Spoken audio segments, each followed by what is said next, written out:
Assalamualaikum warahmatullahi wabarakatuh. Ketemu lagi dengan saya Lulu Binarsih Hijrawati.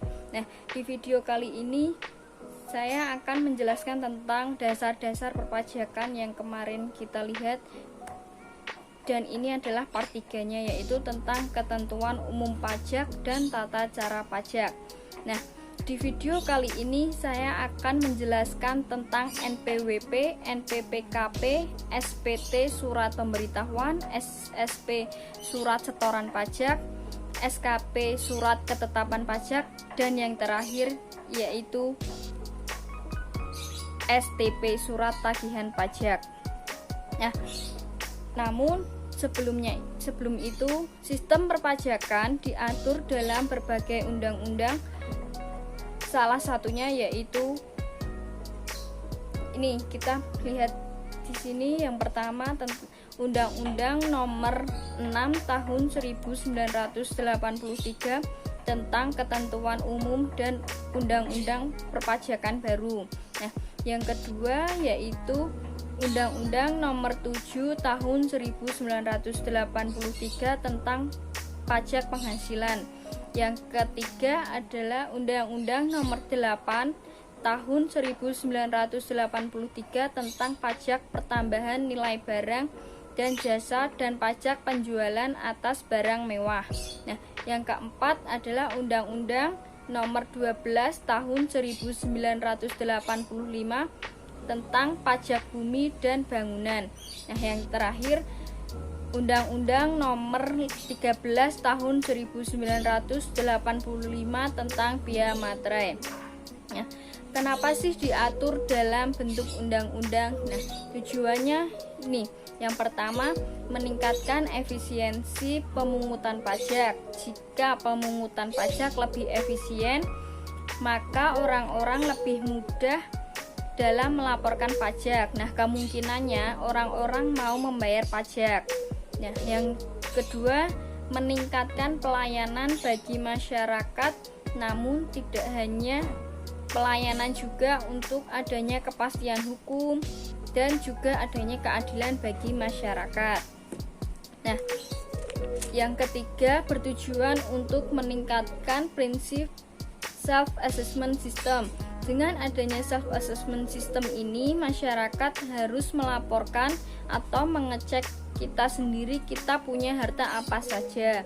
Nah, sebelum kita lanjut, kalian tahu nggak sih perbedaan antara wajib pajak dan subjek pajak? Nah, kita akan bahas di sini. Menurut Bapak Brian Givan, wajib pajak adalah orang pribadi atau badan yang sudah pasti harus bayar pajak. Sudah ada hak dan kewajiban di sana untuk bayar pajak. Nah, jika subjek pajak sendiri ialah orang atau badan namun belum berlaku perpajakannya karena belum ditemukan objek pajaknya. Setelah objek pajaknya ketemu, barulah naik level menjadi wajib pajak. Nah, selain itu, ini ada juga perbedaan tentang tahun pajak dan masa pajak. Jika tahun pajak adalah jangka waktu 1 tahun kalender dari Januari Desember akhir, sedangkan masa pajak biasanya waktu yang diberikan bagi si wajib pajak ini untuk melapor pajak. Nah, biasanya waktu yang diberikan minimal 1 bulan dan maksimal 3 bulan. Nah, oke, kita masuk ke step selanjutnya, yaitu NPWP. Yang pertama, NPWP, nomor pokok wajib pajak, adalah kartu identitas bahwa kita sudah terdaftar sebagai orang yang wajib membayar pajak, yang sudah mempunyai penghasilan untuk orang pribadi atau badan. Tapi jika kita belum mempunyai penghasilan, maka tidak wajib membayar pajak. Nah, gunanya gimana sih caranya agar kita punya NPWP yang sudah berpenghasilan? Nah, caranya sederhana sekali.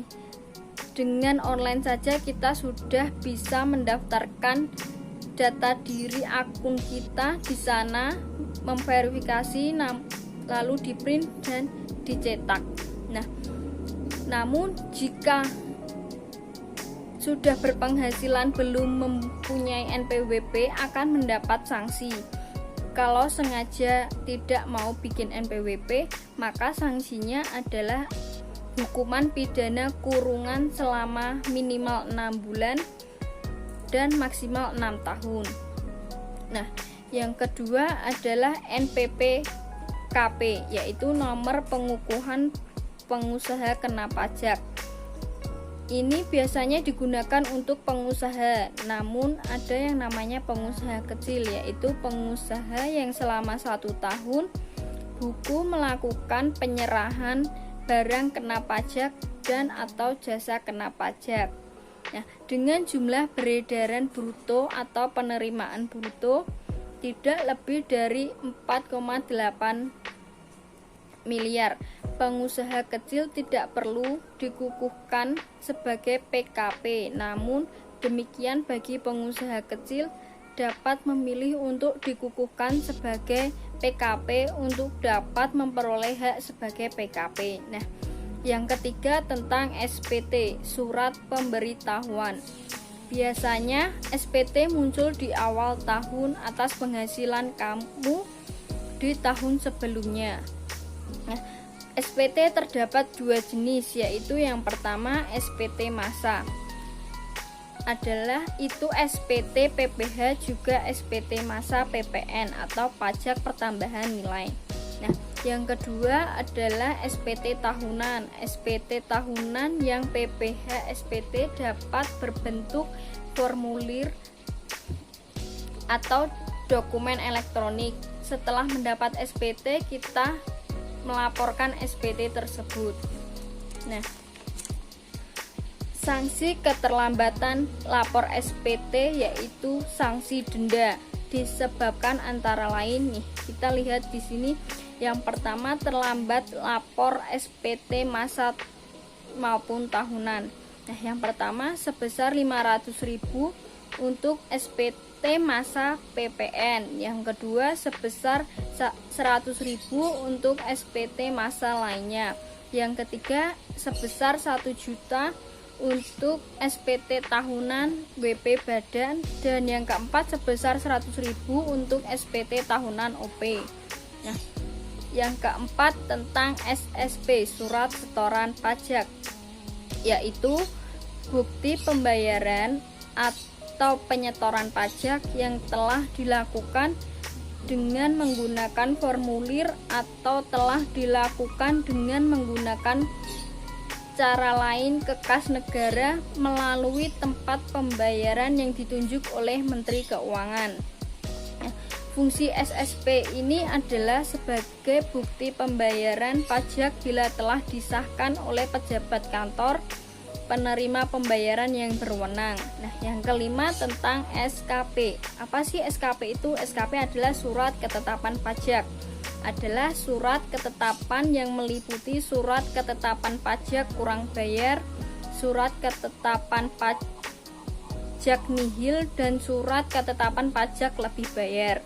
Nah, surat ketetapan pajak dapat diterbitkan karena berdasarkan pemeriksaan atau penelitian atas data WP bahwa pajak yang dihitung atau dilaporkan dalam SPT tidak benar, sehingga masih terdapat yang pertama pajak yang tidak atau kurang bayar, yang kedua pajak yang tidak atau kurang potong atau dipungut, dan yang terakhir tentang STP, surat tagihan pajak. Nah, adalah surat yang diterbitkan untuk melakukan tagihan pajak atau sanksi administrasi berupa bunga atau denda. Surat tagihan pajak dapat diterbitkan dalam hal-hal sebagai berikut. Yang pertama yaitu apabila PPh dalam tahunan berjalan tidak atau kurang dibayar. Yang kedua, apabila dari hasil penelitian surat pemberitahuan terdapat kekurangan pembayaran pajak sebagai akibat salah tulis atau salah hitung. Nah, itulah tadi terkait ketentuan pajak dan tata cara pajak yang dapat saya sampaikan. Terima kasih. Wassalamualaikum warahmatullahi wabarakatuh.